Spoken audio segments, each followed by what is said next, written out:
தென் தமிழக மக்கள் இன்றும் நினைவில் வைத்து போற்றி வழிபடும் வழிபாடு நல்லதங்காள் வழிபாடு.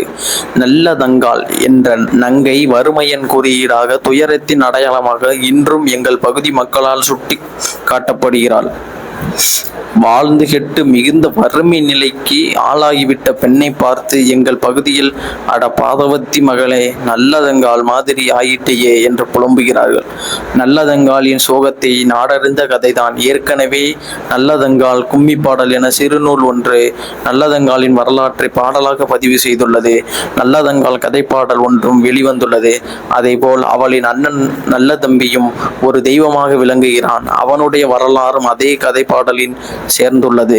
நல்லதங்காளுக்கும் அவன் அண்ணன் நல்ல தம்பிக்கும் விருதுநகர் மாவட்டத்தில் உள்ள அர்ச்சனாபுரம் என்ற ஊரில் கோவில் உள்ளது. அக்கோயிலின் சிலையும் நல்லதங்காள் சிலையும் நல்ல தம்பி சிலையும் உள்ளது. அர்ச்சுனா நதி பாய்வதால் இவ்வூர் அர்ச்சனாபுரம் என்று அழைக்கப்படுகிறது. பத்ராயிருப்பு என்ற பெரூரின் அருகில் இச்சிற்றூர் உள்ளது. கிருஷ்ணர் கோயில் என்ற ஊரில் இருந்து சுமார் 15 கிலோமீட்டர் தொலைவில் அர்ச்சனாபுரம் உள்ளது. சுற்றிலும் 4 புறதும் வயலால் சூழப்பட்ட நிலப்பகுதியின் நடுவில் பசுமையான சூழலில் நல்லதங்காளுக்கு இவ்வூர் மக்கள் கோவில் கட்டி வழிபடுகின்றனர். அக்கோயிலின் நல்லதங்காளுக்கு மட்டுமின்றி அவள் கிணற்றில் போற்றுக் கொன்ற 7 குழந்தைகளுக்கும் ஒரே இடத்தில் சிலைகள் வைக்கப்பட்டுள்ளன. நல்லதங்காள் விழுந்து இறந்த கிணறு என்று அப்பகுதி மக்களால் இன்றும் நம்பப்படுகிறது. கிணறு ஒன்றும் இடிந்த நிலையிலும் நீர் நிறைந்தும் காணப்படுகின்றன. அர்ச்சனாபுரத்தில் ஒரு குறிப்பிட்ட சமுதாயத்தை சேர்ந்த மக்கள் மட்டும் இன்றும் வசிக்கின்றார்கள். மற்ற சாதியோ மதத்தையோ சேர்ந்தவர்கள் அவ்வூருக்கு குடிபோனால் அம்மா என்று வழங்கப்படும். நல்லதங்காள் புதிதாக அவ்வூரில் குடியேறுகின்றவர்களை தொந்தரவு செய்து விரட்டி விடுவாள் என்ற வினோதமான நம்பிக்கையும் அப்பகுதி மக்களிடையே நிலவுகிறது. இனி நல்லதங்காளின் கதையை பார்ப்போம். இன்றைய விருதுநகர் மாவட்டத்தில் உள்ள பத்ராயிருப்பு தான் நல்லதங்காள் பிறந்த ஊர். இவளுக்கு ஒரு அண்ணன் இருந்தான். அவன் பெயர் நல்லதம்பி. மிகுந்த செல்வ செழிப்பான குடும்பத்தில் பிறந்து வளர்ந்த நல்லதங்காள் சின்ன வயதிலேயே தாய் தந்தை இழந்து விடுகிறாள். அவளின் அண்ணன் நல்லதம்பி தான் நல்லதங்காளை வளர்த்து ஆளாக்குகிறான். உரிய வயது வந்ததும் நல்லதங்காள் மானாமதுரையைச் சேர்ந்த காசிராசன் என்பவருக்கு மனமுடித்து கொடுக்கிறான் அண்ணன் நல்லதம்பி. காசிராசனும் ஓரளவுக்கு வசதி வாய்ப்பான குடும்பத்தை சேர்ந்தவன் தான். நல்லதங்காளின் அண்ணனும் தங்கைக்கும் செய்ய வேண்டிய சீர்வரிசைகளை எல்லாம் முறையாக செய்கிறான். தங்கைக்கு திருமணம் முடிந்த பிறகு நல்லதம்பி அதே ஊரைச் சேர்ந்த மூலியலங்காரி என்பவளையும் திருமணம் செய்து கொள்கிறான். மூலியலங்காரி பிறவியிலேயே மிக கொடூரமான குணம் கொண்டவளாக திகழ்கிறாள். யாருக்கும் எதையும் ஈயாத கஞ்ச பிசுனாரியாக இருக்கிறாள். வந்து வாய்த்தவள் தீய குணம் கொண்டவள் என்று தெரிந்ததும் தொட்டு தாலி கட்டி விட்ட பாவத்திற்காக மூலியலங்காரிடம் சேர்ந்து குடும்பம் நடத்துகிறான் நல்லதம்பி. நல்லதங்காள் மூலியலங்காரி போன்ற பெயர்களை அவர்களின் குணங்களை காட்டுவதாக உள்ளது. காலம் செல்கிறது. நல்லதங்காள் 7 பிள்ளைகளை வரிசையாக பெற்றெடுக்கின்றால். காசிராசனின் கவனக்குறைவினாலும் ஊதாரித்தனத்தினாலும் அதிகமாக பிள்ளைகள் பிறந்தாலும் அவன் தன் சொத்து சுகங்களை விற்று குடும்பம் நடத்துகின்றான். இந்த நேரத்தில் மிக கடுமையான பஞ்சம் வேறு வருகின்றது. எனவே விவசாயத்தில் இருந்து எந்த விதமான வருமானமும் வரவில்லை. காசிராசனும் நல்லதங்காலும் வறுமையின் பெட்டிக்குள் சிக்குகின்றார்கள். 7 பிள்ளைகளையும் பசியோடு வைத்து கொண்டு இனி இந்த ஊரில் வாழ முடியாது என்ற நிலை வந்ததும் தன் அண்ணனின் உதவியை நாடலாம் என்று நினைக்கிறாள் நல்லதங்காள். அவன் கணவன் காசிராசனின் ஊரில் வாழும் உன் அண்ணனிடம் சென்று ஏதாவது உதவிகள் பெற்று வா என்று சொல்லி நல்லதங்காளையும் 7 பிள்ளைகளையும் அவள் அண்ணன் வீட்டிற்கு அனுப்பி வைக்கிறான். நல்லதங்காள் தான் பெற்று 7 குழந்தைகளையும் அழைத்து கொண்டு தன் அண்ணன் ஊரான வத்ராயிருப்புக்கு மானாமதுரையிலிருந்து நடந்தே வருகிறாள். பல நாட்கள் பசியோடும் பட்டினியோடும் நல்லதங்காள் தன் பிள்ளைகளுடன் வருவதை ஊரின் எல்லையில் பார்த்த ஒரு பெண் மூலியலங்காரியிடம் போய், உன் நார்த்தனார் தன் 7 பிள்ளைகளையும் கூட்டிக் கொண்டு உன் வீட்டை பார்த்து வருகிறாள் என்று சொன்னாள். உடனே மூலியலங்காரி தன் கழுத்திலும் காதிலும் மூக்கிலும் அணிந்திருந்த நகைகளை எல்லாம் கலற்றி ஒரு இடத்தில் புதைத்து வைத்து விட்டு தானும் வறுமையில் வாழ்வதை போன்று தோற்றம் கொண்டாள்.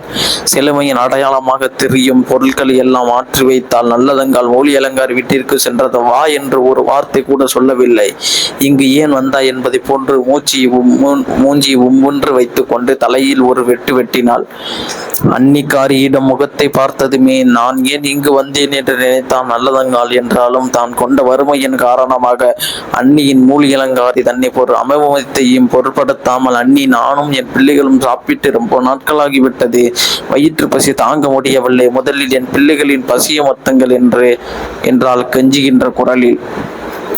மூலி அலங்காரி காட்டிற்கு சென்றிருக்கும் தம் கணவர் வந்தால் தன் தங்கை பிள்ளைகளையும் பார்த்து பரிதாபப்பட்டு நம் வீட்டில் இருக்கும் செல்வங்களை எல்லாம் வாரி வழங்கி விடுவார். எனவே நாத்தனாரான நல்லதங்காலை இங்கிருந்து விரட்டிவிட வேண்டும் என்று நினைத்து காய்ச்சி குடிக்க ஒரு மண் சட்டியும் விறகு எரிக்க ஒரு பச்சை வாழை இலையையும் கொடுத்து, இப்போதைக்கு என்னிடம் உள்ளது இதுதான். உன் அண்ணன் வெளியூருக்கு போயிருக்கிறார், வருவதற்கு நாளாகும். இங்கு எங்கள் வீட்டிலும் வறுமைதான். எனவே நான் கொடுத்ததை வாங்கி கொண்டு நீ இப்பவே இங்கிருந்து புறப்படு என்றாள். ஏற்கனவே பூலி அலங்காரியான தன் அண்ணியை பற்றி நல்லதங்காலுக்கு தெரியும். எனவே அவளிடம் பேசியோ வாதாடியோ பிரயோஜனம் இல்லை என்று நினைத்த நல்லதங்கால் தன் விதியை நினைத்து நொந்து கொண்டு பசியோடு இருக்கும் தன் பிள்ளைகளை அழைத்து கொண்டு அந்நியார் கொடுத்த ஓட்டை சட்டியையும் பச்சை வாழை மட்டைகளையும் நனைந்து கோப்பையையும் எடுத்துக்கொண்டு அங்கிருந்து புறப்பட்டு கால் போன போக்கில் நடந்து ஒரு காட்டு பகுதியை அடைந்தால் அங்கு மரத்தடியில் 3 கல்லை கூட்டி அதன் மேல் ஓட்டை சட்டியை வைத்து கொண்டு பதாபத்தீனியான இருந்தால் இந்த ஓட்டை சட்டி ஒழுகாமல் இருக்கட்டும் என்று சொல்லி ஓட்டை சட்டியில் தண்ணீர் ஊற்றினால் ஓட்டை சட்டியில் ஊற்றிய தண்ணீர் ஒழுகவில்லை. அதன் பிறகு அடுப்பில் பச்சை வாழை மட்டையை வைத்து நான் பதாபத்தினியாக இருந்தால் இந்த பச்சை வாழை மட்டையில் தீப்பிடிக்கட்டும் என்றால் நல்லதங்காலின் வாக்கு பலித்தது. பச்சை மட்டையில் தீப்பிடித்து எரிந்தது. அதன் பிறகுதான் பதாபத்தினியாக இருந்தால் இந்த கேப்பை காய்ந்து மாவாக ஆகட்டும் என்றால் நனைந்த கேழ்வரகு கேப்பை ஆகியது. பசியோடு இருக்கும் தன் குழந்தைகளுக்கு அந்த கேப்பை களியை பங்கு வைத்து கொடுத்து பசியபர்த்தி காட்டு வழியை நடத்தி கூட்டி கொண்டு போன நல்லதங்கால் தான் புகுந்த வீட்டிலும் வறுமை சூழ்ந்து விட்டது, பிறந்த வீட்டிலும் ஆதரவு இல்லை. இனிமேல் இந்த பூமியில் நாம் வாழ்வதில் அர்த்தமில்லை. நம் பிள்ளைகளையும் வறுமையோடு பிச்சை எடுத்து வாழ்வதற்கு இந்த பூமியில் அவர்களை விட்டு செல்லக்கூடாது என்று நினைத்து நல்லதங்கால் சற்று தொலைவில் இருந்த கிணற்றில் நீச்சல் தெரியாத தன் 7 பிள்ளைகளையும் ஒன்றன் பின் ஒன்றாக போட்டுவிட்டு தானும் கிணற்றில் இருந்து உயிரை விட்டாள்.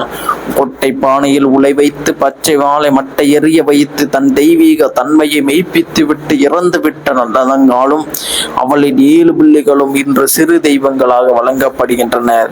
நல்லதங்கால் கிணற்றில் விழுந்து முன்புதான் உடுத்தி இருந்த பச்சை சேலை அவிழ்த்து கிணற்றின் பக்கத்தில் வைத்துவிட்டு அதன் மேல் தன் தழுத்தில் கிடந்த தாலி கொடியையும் கலற்றி விட்டுதான் கிணற்றிற்குள் விழுந்து தானும் இறந்தால் இறக்கும் முன்பு பச்சை நிற சேலையும் தாலியும் அண்ணன் கைக்கு சேர வேண்டும் என்று வேண்டிக் கொண்டாள். கிணற்றிற்குள் குதித்து தற்கொலை செய்து கொண்டாள் என்று நம்பப்படுகிறது. அதன்படி அந்த பச்சை நிற சேலையும் நல்லதங்காலின் தாலி கொடியும் அவன் அண்ணனின் கைக்கு சென்றது. அதனால் தான் நடந்ததெல்லாம் உண்மை என்று நம்புகின்றனர். அன்று நல்லதங்கால் அனுப்பி வைத்த பச்சை சேலையை அண்ணன் நல்லதம்பி தன் தங்கை நல்லதங்கால் உடம்பில் போர்த்தி அடக்கம் செய்தான் என்கிறது நல்லதங்கால் கதைப்பாடல். அண்ணன் தங்கை பாசத்தின் அடையாளமாக நல்லதங்கால் நல்லதம்பி உறவு என்றும் கிராமத்து மக்களால் போற்றப்படுகிறது.